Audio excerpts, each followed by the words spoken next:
Hello friend, good morning. मेरा classes पर आप सभी लोगों का खैर मकदम। मैं आपके खिदमत में हाजिर हूँ, एडवोकेट मोहम्मद नकीम। दोस्तों, मैं डेली एमसीक्यू 50 एमसीक्यू को बताने वाली जो मेरा सीरीज चल रहा है सीआरपीसी का, इस सीरीज के माध्यम से और साथ साथ एक क्वेश्चन मेंस का डिस्कशन होगा। दोस्तों, अभी तक हमारे जो ऑनलाइन क्लासेस चैनल हैं सब्सक्राइब नहीं किए हैं तो हमारे चैनल को सब्सक्राइब कर लें। बेल आइकन घंटी प्रेस करने पर मैं कोई भी वीडियो डालूंगा उसकी नोटिफिकेशन आपको प्राप्त हो जाएगी। दोस्तों, मैं खासकर जो जिस पर हम इन्फोर्स करते हैं, जिस पर हम जोर देते हैं, वो है पर्पज मेरा जुडिशरी का है। जो जुडिशरी एग्जाम आने वाले बिहार पीसीजे है, छत्तीसगढ़ पीसीजे है, झारखंड पीसीजे है और बिहार एपीओ है और उत्तर प्रदेश पीसीजे है। दोस्तों, इन सभी को मैं फोकस रखते हुए, इस मुद्दे नज़र से ध्यान रखते हुए मैं आपको तैयारी करा रहा हूँ। 50 एमसीक्यू डेली आपको दूंगा और उसके बाद एक मेंस का क्वेश्चन आपको जो है कंप्लीट करूँगा, ताकि आप पूरे एग्जाम में पूरी तरीके से आप कॉम्पिटेंट हो। अगर कोई समझ में नहीं आता है उस टॉपिक पे मैं दोबारा डिस्कस करूँगा। एवरीवन, दोस्तों, मैं शुरुआत करता हूँ टॉपिक पे। ये टॉपिक है वरिष्ठ पुलिस अधिकारियों की शक्तियाँ और मजिस्ट्रेट और पुलिस की सहायता, यानी aid to the magistrate and the police. ये धारा 36 से लेकर 40 तक है। कहाँ से सेक्शन है? सेक्शन 36 से लेकर 40 तक है। और इसमें जो है, अगर हम 36 की बात करें, जो अगर 40 की बात करें तो इसमें लिस्ट है और उस लिस्ट से संबंधित हम जो है आपसे बात करेंगे। अब बात करेंगे कि 36 में क्या है। तो 36 में जो सीनियर ऑफिसर होता है, सीनियर पुलिस ऑफिसर होता है, उसकी पावर्स की बात करता है। अब वहीं पर अगर पावर क्या क्या होते हैं कि 36 में जो पुलिस ऑफिसर्स होता है और उसके जो उसका रैंक है, उसके रैंक के नीचे जो कुछ नहीं होगा, जो उसके रैंक के अनुसार ही कार्य होगा। यानी पुलिस अधिकारी के जो पंक्ति में वरिष्ठ सीनियर ऑफिसर हैं, जो लोकल जुरिडिक्शन में अपॉइंट किए गए हैं, उनकी पावर्स की बात करता है, जिनका प्रयोग थाना की जुरिडिक्शन में वो कार्य करते हैं। अब देखते हैं कि वरिष्ठ पुलिस अधिकारी के मतलब जो है उसके जो आपसे संबंधित बात की हैं। तो इसमें सवाल ये है कि कहता है दंड प्रक्रिया संहिता की धारा 37 के अंतर्गत प्रत्येक व्यक्ति किसी मजिस्ट्रेट अथवा पुलिस अधिकारी की सहायता करने हेतु बाध्य है। तो क्वेश्चन है, पहला क्या है? किसी ऐसे व्यक्ति को पकड़वाने अथवा उसे भागने के लिए। अब उसमें क्या कहता है? भागने के लिए या रोकने के लिए अथवा पुलिस अधिकारी की गिरफ्तार करने हेतु अधिकृत है।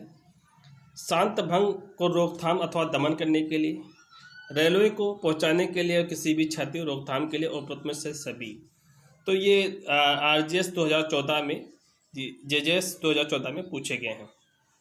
अब मैं इसका जब अगर लिस्ट की बात करूंगा, धारा 37 की जो है लिस्ट की बात करूंगा, तो लिस्ट की बात करूंगा, पहला लिस्ट है कि किसी ऐसे व्यक्ति जिसके मजिस्ट्रेट या पुलिस अधिकारी गिरफ्तार करने के लिए क्या है, एथराइज है, पकड़ने तथा निकल भागने से रोकना। अगर वो पकड़ रहा है, भाग रहा है, उसे रोकने के लिए किया जाता है। दूसरी कंडीशन ये है शांत भंग का निवारण या दमन। अगर वो जो है शांत भंग कर रहा है या निवारण का दमन कर रहा है, इससे संबंधित जो है। तीसरी कंडीशन है कि पब्लिक प्रॉपर्टी को जो है नष्ट करना, क्षति पहुंचाना, रेल हो गया, नहर हो गया, तार हो गया इत्यादि। और उसके बाद में दंड प्रक्रिया संहिता के धारा 39 में कुछ अपराध का उल्लेख किया गया है कि राज्य के विरुद्ध युद्ध करना।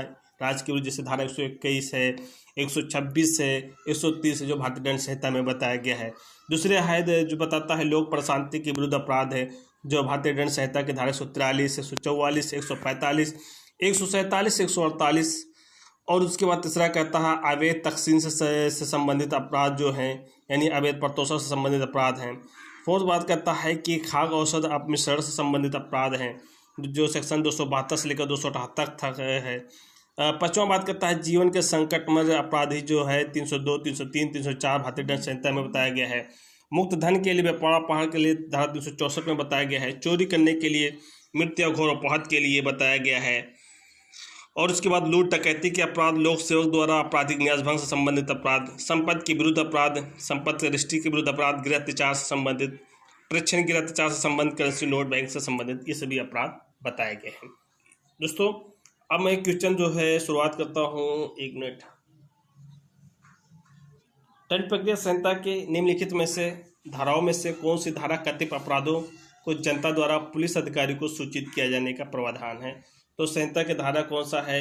38, 40, 39 डी उपरोक्त में सभी। तो सेक्शन है 39। ठीक। अब मैं बात करूंगा दोस्तों कि अब बात करूँगा व्यक्तियों की अरेस्ट यानी अरेस्ट ऑफ पर्सन। किसकी बात करूँगा? अरेस्ट ऑफ पर्सन यानी दंड प्रक्रिया संहिता के जो चैप्टर है 5 है, 41 से लेकर 60A तक बताए गए हैं। उसमें प्रोविजन दिए गए हैं। तो गिरफ्तारी में मतलब आपको बता चुका हूँ, गिरफ्तारी 2 प्रकार के होते हैं। वारंट के अनुसार गिरफ्तारी होता है और बिना वारंट के साथ गिरफ्तारी होता है। तो वारंट के अनुसार जो गिरफ्तारी होता है वो सेक्शन जो है 70 से लेकर 90 तक बताया गया है। और बिना वारंट की गिरफ्तारी को जो सेक्शन बताया गया है कि पुलिस द्वारा अगर किया जाता है तो 40 के 1, 2 और उसके बाद 42 में बताया गया है। सेक्शन 42 में धारा 109 और 110 में बताया गया है। धारा 123 में बताया गया है। अगर वहीं प्राइवेट व्यक्तियों की बात करें तो धारा 43 में बताया गया। अगर मजिस्ट्रेट की बात करें तो धारा 44 में बताया गया है। तो दोस्तों मैं शुरुआत करूंगा व्यक्तियों की गिरफ्तारी प्रक्रिया संहिता के 1973 के अध्याय किसमें शामिल है? तो अध्याय 5 में शामिल है। किसमें शामिल है? अध्याय 5 में शामिल है। अब कहता है दंड प्रक्रिया संहिता के अधीन एक पुलिस अधिकारी क्या है? एक पुलिस अधिकारी मजिस्ट्रेट के आदेश तथा वारंट के बिना भी किसी व्यक्ति को गिरफ्तार कर सकता है। तो किस सेक्शन में गिरफ्तार कर सकता है? सेक्शन 841 में गिरफ्तार कर सकता है। क्वेश्चन नंबर 3 देखते हैं। दंड प्रक्रिया संहिता की धारा 41 के अंतर्गत किसी व्यक्ति को गिरफ्तार करने के एक पुलिस अधिकारी की शक्ति। अब पुलिस अधिकारी की शक्ति बात करता है कि किसी व्यक्ति को गिरफ्तार, यानी सवाल क्या है कि किसी व्यक्ति को गिरफ्तार करने की एक पुलिस अधिकारी की पावर्स की बात करता है। तो पावर्स की हम बात करें तो 41 के अनुसार जो पावर्स गिरफ्तारी को दिए गए हैं कि जो किसी भी संज्ञेय अपराध से रिलेटेड हो या जिसके अगेंस्ट कोई ऐसा कंप्लेंट किया जा चुका हो। और दूसरी बात कहता है जो अपने पोजीशन में या अपने कब्जे में किसी का गृह वेदन या उपकरण रखता हो, ठीक है। और उसके बाद में क्या कहता है कि तीसरी बात कहता है जो प्रोक्लेमेशन अपराधी हो। चौथी बात कहता है जिसके कब्जे में ऐसी चीज़ पाई जाती है, कोई ऐसी चीज़ पाई जाती है जो कि वो चोरी का हो या वो चुराई हुई संपत्ति का संदेह हो, ठीक है। पांचवी बात कहती है कि जो पुलिस अधिकारी को बाधा पहुंचाती हो। छठी बात कहती है जिस पर संघ के शासत्र बल या किसी अत्याजक होने का संदेह हो। सातवीं बात करती है कि ट्रेटी या प्रत्यार्पण से संबंधित रिलेटेड कोई चीज़ें हो। आठवीं बात करती है जो छोड़ गया या दोष हो गया है 2356 के सब के सेक्शन 5 के अधीन बनाए गए किसी भी नियम को भंग करता हो। और 9वीं बात करता है जिसे गिरफ्तार किए जाने के लिखित मौखिक रूप से या अन्य पुलिस अधिकारी का आदेश प्राप्त कर चुका हो, ठीक है। इन सभी कंडीशन में तो कहता है ए सभी मामलों पर लागू होगी, बी केवल संदेह के मामले में ही सीमित है, सी पर्याप्त संदेह के मामले में सीमित है, कि सेना भगोड़े के ऊपर लागू होता है। तो उत्तर सी है। क्या है? उत्तर सी है, पर्याप्त संदेह के मामले में ही सीमित होती है, ठीक। दंड प्रक्रिया संहिता के अधीन एक पुलिस अधिकारी मजिस्ट्रेट के आदेश अथवा वारंट के बिना ऐसे व्यक्ति को गिरफ्तार कर सकता है जिसने क्या है किसी पुलिस अधिकारी की उपस्थिति में कोई संज्ञेय अपराध किया हो, इसमें गिरफ्तार कर सकता है, ठीक है। जिस इस संहिता के अथवा राज्य सरकार के किसी आदेश के अधीन अपराधी घोषित किया जा चुका हो, इससे भी गिरफ्तार किया जा सकता है, ठीक। और कहता है कि मतलब सी कहता है जो किसी पुलिस अधिकारी के कानूनों का कर्तव्य पालन का अवरोध उत्पन्न करता हो उपरोक्त में से समस्त परिस्थितियों में, तो ये उपरोक्त में समस्त परिस्थितियों में, ठीक। अब एक पुलिस अधिकारी किसी अपराध के अभियुक्त के व्यक्ति को गिरफ्तार कर सकता है, यानी एक पुलिस अधिकारी किसी अपराध के अभियुक्त को गिरफ्तार कर सकता है। पहला क्या है? ताकि ऐसे व्यक्ति को अगला अपराध करने से रोका जा सके, ठीक है। मामले का समुचित अन्वेषण के लिए, साक्ष्यों को नष्ट होने से बचने के लिए। तो उपरोक्त डी कहता है उपरोक्त सभी, तो ये उसके उत्तर है जो सभी हैं, ठीक है। यानी वो जो है अगला कोई अपराध ना कर सके, उसे अपराध को रोकने के लिए अगर वो क्या नाम इन्वेस्टिगेशन में जो है किसी तरीके से वो टेम्पर ना करे, छेड़छाड़ ना करे, या जो है एविडेंस को जो है नष्ट ना करे, इस संबंधित जो है उसे गिरफ्तार किया जा सकता है, ठीक। निम्नलिखित में कथनों पर विचार कीजिए। अब ये कहता है क्वेश्चन नंबर 6 कहता है कि निम्नलिखित कथनों पर विचार कीजिए। अवैध गिरफ्तारी से विचार दुष्प्रभावित नहीं होती है। अवैध गिरफ्तारी द्वारा संस्कृति अवैध नहीं होती है। किसी व्यक्ति को केवल पुलिस थाने के में निरुद्ध किए रहना अथवा इसकी गतिविधियों को पुलिस थाने की परिसीमा के अंदर सीमित कर देना गिरफ्तारी के बराबर होता है। चौथी बात कहता है गिरफ्तारी के लिए कोई व्यक्ति हथकड़ी लगाया जाना आवश्यक नहीं होता है। ऐसे केवल मौखिक शब्दों द्वारा ही संपर्क कराया जाता है। तो नीचे दिए गए कोटों की संख्या देखिए, चयन करिए। 1 2 सही है, मात्र 1 2 4 सही है, मात्र 1 2 4 सही है, 1 2 3 4 सही है। तो इसका उत्तर जो है डी है, 1 2 3 4 सभी सही हैं। ठीक, अब क्वेश्चन देखते हैं। निम्नलिखित कथनों पर विचार कीजिए। एक पुलिस अधिकारी को मजिस्ट्रेट के आदेश अथवा वारंट के बिना किसी व्यक्ति को गिरफ्तार करने की सख्त है यदि उसके पास उस व्यक्ति के ऐसे बारे में संज्ञेय अपराध है जो अधिकतम 7 वर्ष के कारावास के दंडनीय हैं, में संतुलित होने के संदेह करने का कारण मौजूद है, तो बशर्ते वो लिखित उसके कारण कि वो प्रति संतुष्ट हो कि ऐसे व्यक्ति को गिरफ्तारी आवश्यक है, तो ताकि ऐसे व्यक्ति को आगे के अपराध से करने से रोका जा सके। दूसरा कहता है अपराध को समुचित अन्वेषण के लिए, ये भी सही है। ऐसे व्यक्ति को शास्त्र नष्ट करने के लिए, गायब करने के लिए, रोकने के लिए, ये भी सही है। फरार अभियुक्त को जो है सहाभियुक्त को समापन करने हो तो बाध्य करने के लिए, ये भी सही है। तो इसका उत्तर है 1 2 3। इसका उत्तर जो है 1 2 3 4 से फरार अभियुक्त को समापन करने हो तो बाध्य करने के लिए, ये क्वेश्चन जो है गलत है। ठीक, अब क्वेश्चन नंबर 8 है। एक पुलिस अधिकारी समुचित संदेह है कि एक हत्या के मामले में क्या है, संतुलित एक हत्या के मामले में वो शामिल है, तो वो क्या करेगा, पुलिस अधीक्षक को सूचित कर सकता है, बी क्षेत्रीय मजिस्ट्रेट को सूचित कर सकता है, ए वारंट के बिना गिरफ्तार कर सकता है और मजिस्ट्रेट के वारंट के पर प्राप्त कर सकता है। तो उत्तर है ए, वो को वारंट के बिना ही गिरफ्तार कर सकता है, ये बताया गया है। निम्नलिखित में से कौन सा पुलिस अधिकारी बिना वारंट के किसी ऐसे व्यक्ति को गिरफ्तार कर सकता है जिस पर संघ सशस्त्र सेना बल में किसी एक को भगोड़ा होने का संदेह है? तो उत्तर है जो है ए पुलिस अधीक्षक, बी पुलिस निरीक्षक, सी थाना अध्यक्ष, डी कोई भी पुलिस अधिकारी। तो उत्तर है कोई भी पुलिस अधिकारी। ठीक, अब देखते हैं 10वां सवाल कहता है गिरफ्तारी की प्रक्रिया तथा गिरफ्तारी करने वाले अधिकारी के कर्तव्यों का प्रावधान दंड प्रक्रिया संहिता की किस धारा में दिया गया है? तो 41B में दिया गया है।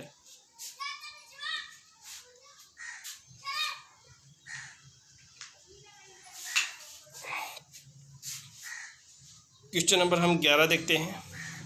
दंड प्रक्रिया संहिता की 41B के अधीन गिरफ्तारी को समुचित प्रक्रिया है तो निम्नलिखित में से कौन से सुवाचनीय आवश्यक नहीं है? तो उत्तर है ए, पुलिस अधिकारी अपने नाम के सही पहचान लगाकर रखना, बी, पुलिस अधिकारी अपने नाम के दृश्य को स्पष्ट पहचान लगाकर रख सकेगा, सी है पुलिस अधिकारी गिरफ्तारी का एक ज्ञापन तैयार करेगा जिसे गिरफ्तार व्यक्ति को पर हस्ताक्षरित किया जाएगा, डी, पुलिस अधिकारी गिरफ्तार किए गए व्यक्ति को सूचित करेगा पूछताछ के दौरान उसके पास कोई वकील रखने का अधिकार उपलब्ध है। तो उत्तर है डी, यानी पुलिस अधिकारी गिरफ्तार किए गए व्यक्ति को, जो पुलिस अधिकारी है वो गिरफ्तार करता है, गिरफ्तार किए गए व्यक्ति को ये सूचित करेगा कि पूछताछ के दौरान, जो इंट्रोगेशन के दौरान जो है अपने पास जो है ये जो है अपने मनपसंद का एक अधिवक्ता रखने का उसको अधिकार जताया जाता है। ठीक, अब किसी व्यक्ति को गिरफ्तारी के ज्ञापन के किसके द्वारा हस्ताक्षरित किया जाता है, यानी किसी व्यक्ति की गिरफ्तारी के ज्ञापन किसके द्वारा हस्ताक्षरित तथा सत्यापित किया जाना अनिवार्य होता है?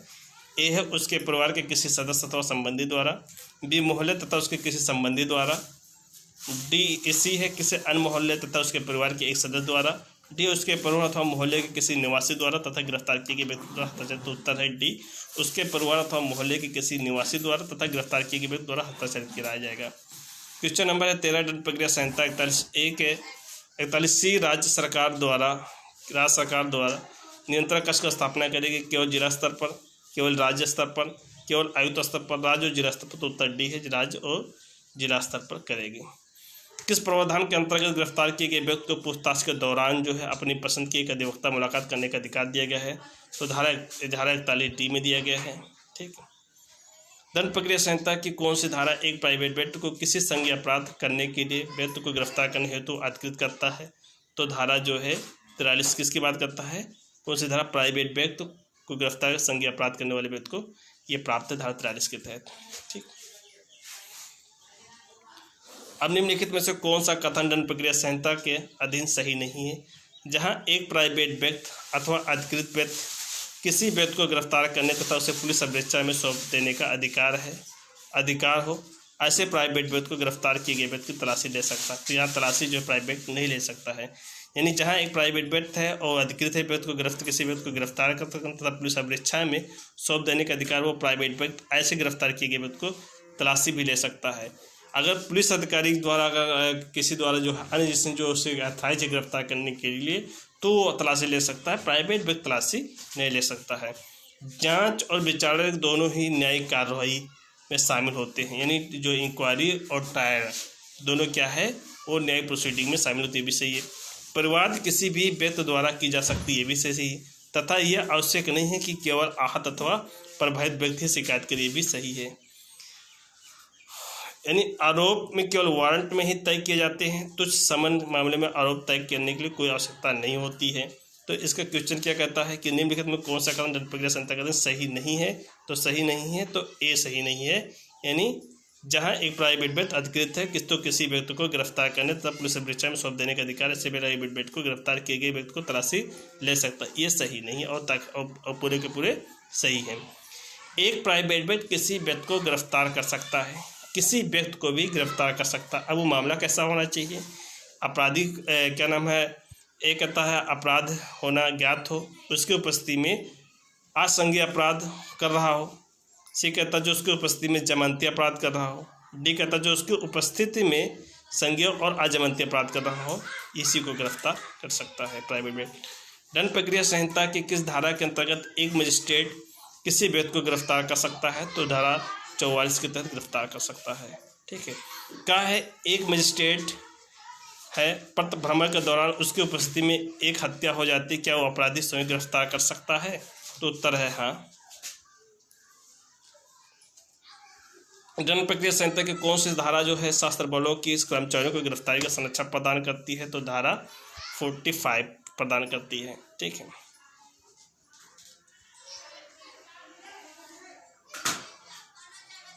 दंड प्रक्रिया संहिता 1973 धारा 45 के अधीन किसी गिरफ्तारी संरक्षण प्रदान किया गया है।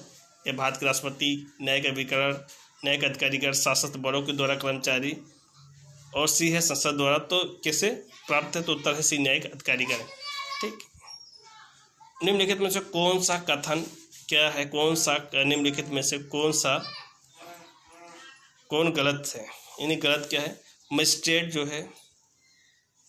मजिस्ट्रेट किसी व्यक्ति को गिरफ्तार कर सकता है, किसी व्यक्ति को गिरफ्तार कर सकता है, ये साफ स्पष्ट कि मजिस्ट्रेट किसी व्यक्ति को गिरफ्तार नहीं कर सकता है जब तक उसके जुरिडिक्शन में संज्ञेय अपराध न घटित हुआ हो, तब तक वो किसी व्यक्ति को गिरफ्तार नहीं कर सकता है।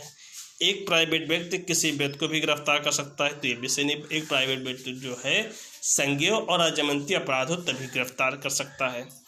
सी कहता है एक पुलिस अधिकारी किसी व्यक्ति को गिरफ्तार कर सकता है, यानी एक पुलिस अधिकारी किसी भी व्यक्ति को गिरफ्तार कर सकता है, तो उपरोक्त में से कोई नहीं, तो उत्तर है डी। उपरोक्त में से कोई एक पुलिस अधिकारी किसी व्यक्ति को गिरफ्तार कर सकता है लेकिन उसे उचित संदेह हो या उसे लग रहा हो उसके जो है उसने क्या संज्ञेय अपराध किया हो, तो इसके तहत गिरफ्तार कर, तो उपरोक्त में डी। ये सभी गलत हैं। ठीक, सही कथन को इंगित कीजिए। एक प्राइवेट व्यक्ति जो है ऐसे व्यक्ति को गिरफ्तार अथवा करवा सकता है जिसने उसकी उपस्थिति में एक अजमानतीय तथा संज्ञेय अपराध किया हो, ये सही। एक प्राइवेट व्यक्ति होता है ऐसे व्यक्ति को गिरफ्तार भी कर सकता है अथवा करवा सकता है जिसके उसकी उपस्थिति में एक अजमानतीय तथा संज्ञेय अपराध किया हो। बी कहता है क्या है, बी कहता है एक कार्यपालक अथवा न्यायिक मजिस्ट्रेट स्वयं किसी ऐसे व्यक्ति को गिरफ्तार कर सकता है अथवा गिरफ्तार करने का आदेश दे सकता है जब उसकी अपनी उपस्थिति में तथा अधिकारिता के अंतर्गत अपराध किया गया हो। सी कहता है एक पुलिस अधिकारी मजिस्ट्रेट के आदेश तथा वारंट के बिना किसी ऐसे व्यक्ति को गिरफ्तार कर सकता है जो किसी संज्ञेय अपराध से संबंधित रहा हो। उपरोक्त में से ए, बी, सी तीनों सही है, तो उत्तर है डी, तीनों सही है। ठीक है, क्वेश्चन नंबर 24 देखते हैं। दंड प्रक्रिया यानी दंड विधि के प्रयोजन से अपराधों को रोकना, इसका जो है क्या कहता है, तर्क क्या कहता है, कर्तव्य परिस्थितियों में प्राइवेट व्यक्ति भी किसी दूसरे व्यक्ति को गिरफ्तार कर सकता है। उपरोक्त में से क्या कहता है, उपरोक्त में से का आता दोनों सही, ता का सही स्पष्टीकरण है। उपरोक्त में का आता दोनों सही, ता का सही स्पष्टीकरण नहीं है। का सही किंतु ता गलत है, का गलत है किंतु ता सही है, तो उसका उत्तर जो है का है।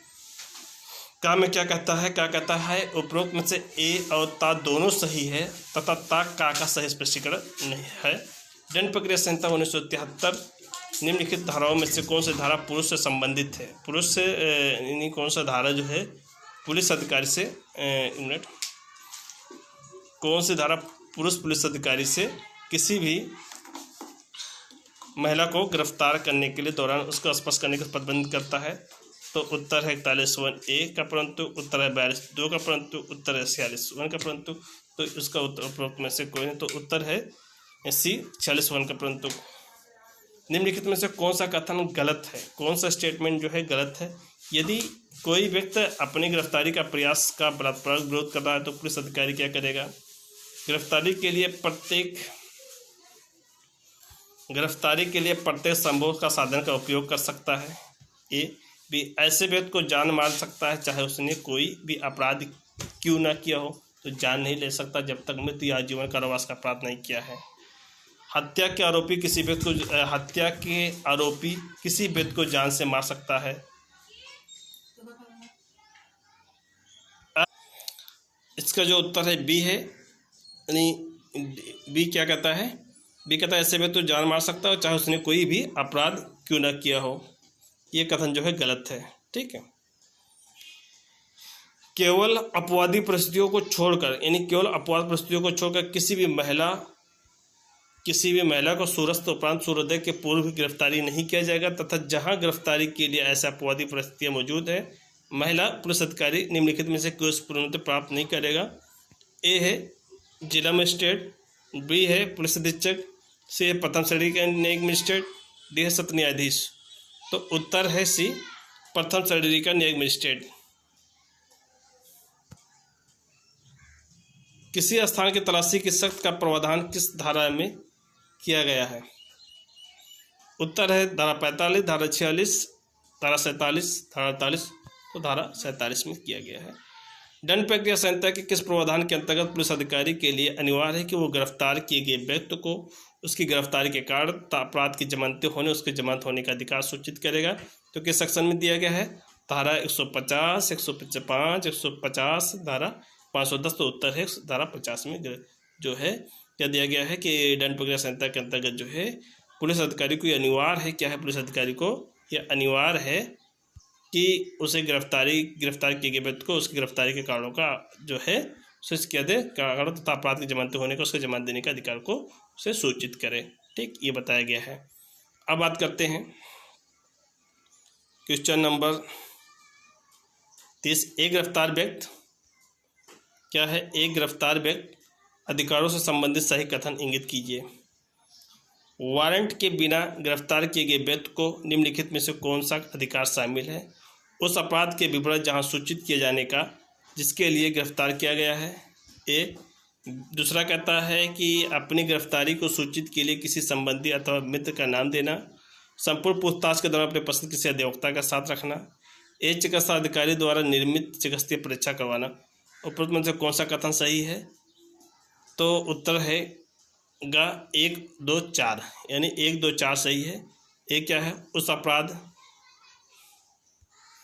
अपराध के विवरण से सूचित किए जाने जिसके लिए उसे गिरफ्तार किया गया है, अपनी गिरफ्तारी से सूचित करने के किसी भी संबंधित और मित्र का नाम देना, और चौथा कहता है कि एक चिकित्सा अधिकारी द्वारा चिकित्सा परीक्षा करवाना। ये बात करता है। अब देखिए क्वेश्चन नंबर 31 है। दंड प्रक्रिया संहिता की धारा 50 में प्रावधान करता है कि वारंट के बिना गिरफ्तारी किए गए प्रत्येक व्यक्ति को गिरफ्तारी के आधार तथा जमानती अपराध के लिए गिरफ्तार किए गए जमानत के अधिकार का संबंध सूचित किया जाए। इन प्रावधानों का अनुपालन न किए जाने का परिणाम क्या होता है? दंड प्रक्रिया संहिता की धारा 50 प्रावधान करती है कि वारंट के बिना गिरफ्तार किए प्रत्येक व्यक्ति की गिरफ्तारी के आधार तथा जमानती अपराध के लिए गिरफ्तार किए जाने पर जमानत अधिकार के संबंध में सूचित किया जाएगा। इन प्रावधानों का अनुपालन न किए जाने का क्या परिणाम होते हैं? ए है इससे संबंधित व्यक्ति की गिरफ्तारी तथा निरोध अवैध नहीं होती है। डी है यदि इस धारा के प्रावधानों को अनदेखी कर भी दी गई है तो इसके बाद भी इसका त्रुटि को सुधार किया जा सकता है। सी है इससे संबंधित व्यक्ति की गिरफ्तारी एवं निरोध अवैध हो जाएगी तथा गिरफ्तारी व्यक्ति को अपनी रिहाई के लिए बंदी प्रत्यक्ष याचिका प्रस्तुत करने का अधिकार प्राप्त हो जाएगा। डी है ये केवल प्रक्रिया संबंधी त्रुटि है, इस धारा में प्रावधान बहुत ही महत्वपूर्ण नहीं है। तो उसका उत्तर है सी। एक बार सी को फिर रिपीट करते हैं। इससे संबंधित व्यक्ति की गिरफ्तारी और निरोध अवैध हो जाएगी तथा गिरफ्तार व्यक्ति को अपनी रिहाई के लिए बंदी प्रत्यक्ष करके याचिका प्रस्तुत करने का अधिकार प्राप्त हो जाएगा। दंड प्रक्रिया संहिता 53 के अधीन चिकित्सक द्वारा अभियुक्त की जांच किस स्तर की पुलिस अधिकारी की प्रार्थना पर की जा सकती है? तो उत्तर निरीक्षक स्तर पर, उप निरीक्षक स्तर पर, सी उप पुलिस अधीक्षक के स्तर पर, डी पुलिस अधीक्षक स्तर। तो उत्तर बी उप निरीक्षक के स्तर पर। दंड प्रक्रिया संहिता के निम्नलिखित धाराओं में से कौन सी धारा का प्रावधान करती है कि एक महिला परीक्षण केवल किसी पंजीकृत महिला चिकित्सक जो निरीक्षक के अधीन ही किया जाएगा? तो धारा है 53(2). दंड प्रक्रिया संहिता 2005 में संशोधन अधिनियम 25 किस धारा 53(1) किस परीक्षण का प्रावधान करती है? तो उत्तर है चिकित्सा द्वारा बलात्कार के अभियुक्त का, बी बलात्कार के आरोप गिरफ्तार किए गए व्यक्ति द्वारा अनुरोध किए जाने पर चिकित्सा द्वारा परीक्षण, पुलिस अधिकारी की प्रार्थना पर चिकित्सा बलात्कार के अभियुक्त पर, पीड़ित की प्रार्थना पर चिकित्सा द्वारा बलात्कार के अभियुक्त पर। तो उत्तर है सी पुलिस अधिकारी की प्रार्थना पर चिकित्सा द्वारा बलात्कार के अभियुक्त व्यक्ति पर।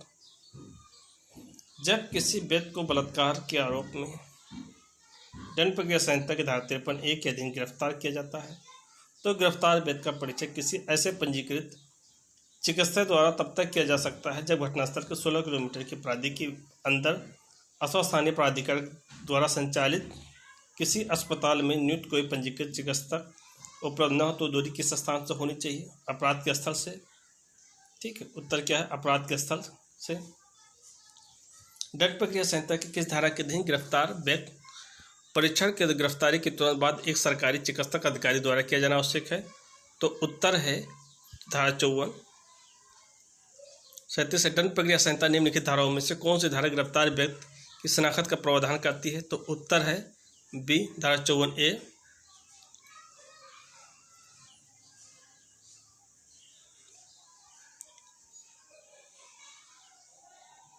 38 परीक्षण पहचान परेड का संबंध किस क्षेत्र से है? अन्वेषण से, विचारण से, अन्वेषण प्राधिकारी की संतुष्टि से वो सही की दिशा में हो तो या उपरोक्त में से सभी।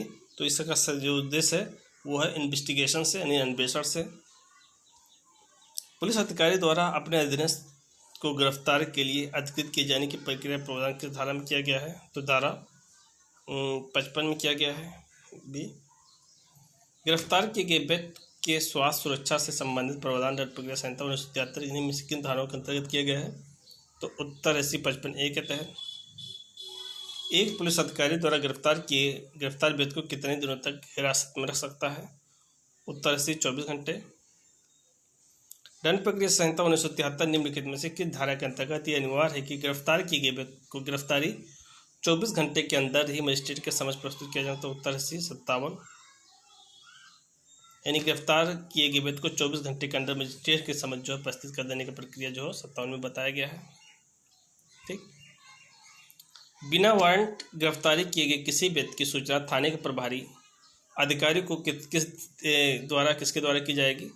एक केवल जिला मजिस्ट्रेट द्वारा, केवल उपखंड मजिस्ट्रेट द्वारा, प्रथम श्रेणी न्यायिक मजिस्ट्रेट द्वारा, जिला मजिस्ट्रेट, उपखंड मजिस्ट्रेट में किसी के द्वारा। तो उत्तर है डी जिला मजिस्ट्रेट अथवा उपखंड मजिस्ट्रेट से किसी भी एक द्वारा। 44 दिन यदि एक व्यक्ति विधिपूर्व अभिरक्षा से भाग जाता है तो जिस व्यक्ति की अभिरक्षा से वो भागता है वो तुरंत उसका पीछा कर सकता है और उसे गिरफ्तार कर सकता है। तो संबंधित थाने के प्रशासक सीमाओं के अंदर, जिले के स्थानीय सीमाओं के अंदर, राज्य के स्थानीय भीतर, भारत के किसी भी स्थान पर, उत्तर भारत के किसी भी स्थान पर। दंड प्रक्रिया संहिता की धारा 60(a) के अंतर्गत किसी व्यक्ति को गिरफ्तार किया जा सकता है जब उसे किसी पुलिस अधिकारी की उपस्थिति में कोई अपराध किया हो, भी किसी ऐसे अपराध की विश्वास सूचना मिलने पर जो 7 वर्षों अधिक दंडनीय हो। सी क्या कहता है? पीड़ित के परिवार जब पुलिस अधिकारी के पास ये विश्वास करने का कारण मौजूद हो कि संबंधित व्यक्ति ने अपराध किया है। डी उपरोक्त में समस्त परिस्थितियों में। तो उत्तर है डी उपरोक्त समस्त परिस्थितियों में। चलिए देखते हैं यदि किसी गिरफ्तार व्यक्ति की शिनाख्त करने वाले व्यक्ति मानसिक या तथा शारीरिक रूप से निःशक्त हो तो दंड प्रक्रिया संहिता के अंतर्गत शनाख्त की प्रक्रिया की निगरानी कौन करेगा? कोई कार्यपालक मजिस्ट्रेट, न्यायिक मजिस्ट्रेट, जिला मजिस्ट्रेट और मुख्य न्यायिक मजिस्ट्रेट। तो कोई भी न्यायिक मजिस्ट्रेट करेगा। उत्तर बी। निम्नलिखित में कौन सा कथन सही है? तो कौन सा कथन सही है? एक पुलिस अधिकारी द्वारा वारंट के बिना गिरफ्तार किए गए व्यक्ति को अनावश्यक विलंब के बिना मजिस्ट्रेट को समक्ष प्रस्तुत करना। बी कहता है वारंट के बिना गिरफ्तार किए गए व्यक्ति को पुलिस अपेक्षा में निरुद्ध रखने की अवधि मजिस्ट्रेट की विशेष आदेश के 24 घंटे से अधिक के नहीं हो सकता है। इसमें गिरफ्तारी का स्थान मजिस्ट्रेट न्यायालय तक की दूरी तय लगाने के वाले शामिल नहीं है। पुलिस अधिकारी जमानती अपराध के लिए गिरफ्तार व्यक्ति को बिना किसी मुचलका अथवा जमानत को रिहा कर देगा। उपरोक्त में से सभी। तो उत्तर है ए, यानी एक पुलिस अधिकारी द्वारा वारंट के बिना गिरफ्तार व्यक्ति को अनावश्यक विलंब के बिना मजिस्ट्रेट के समक्ष प्रस्तुत कर देना। उत्तर ये सही है। निम्नलिखित कथनों पर विचार कीजिए। पुलिस अधिकारी अभियुक्त की गिरफ्तारी की सूचना अभियुक्त के संबंधी अथवा मित्र को देने के लिए बाध्य नहीं है, यानी और दूसरी बात कहता है बाध्य है, ये बाध्य नहीं है, तो ये गलत है। एक पंजीकृत चिकित्सक द्वारा चिकित्सीय परीक्षा के लिए भेजा गया बलात्संग अभियुक्त को किसी व्यक्ति की परीक्षा बल का प्रयोग नहीं कर सकता है। यानी पंजीकृत चिकित्सक जो है मेडिकल एग्जामिनेशन द्वारा पुलिस के चिकित्सीय परीक्षण के लिए पंजीकृत परीक्षण के लिए भेजे गए बलात्संग अभियुक्त को किसी व्यक्ति की परीक्षा में बल का प्रयोग नहीं किया जाएगा। ये बात सही है। इसका प्रयोग नहीं किया जाए, बल का प्रयोग नहीं किया जाएगा, ये सही है। उपरोक्त में से कौन से सही है? तो उपरोक्त में से डी 1, 2 दोनों सही है। ठीक। अब मैं दोस्तों बताऊंगा हाजिर होने के विवश करने के लिए आदेश का सेक्शन 61 से लेकर 90 तक मैं कल कंप्लीट कराऊंगा। दोस्तों मैं चाहूँगा कि मैं यही से अपना सेशन समाप्त करता हूँ। थैंक यू, धन्यवाद।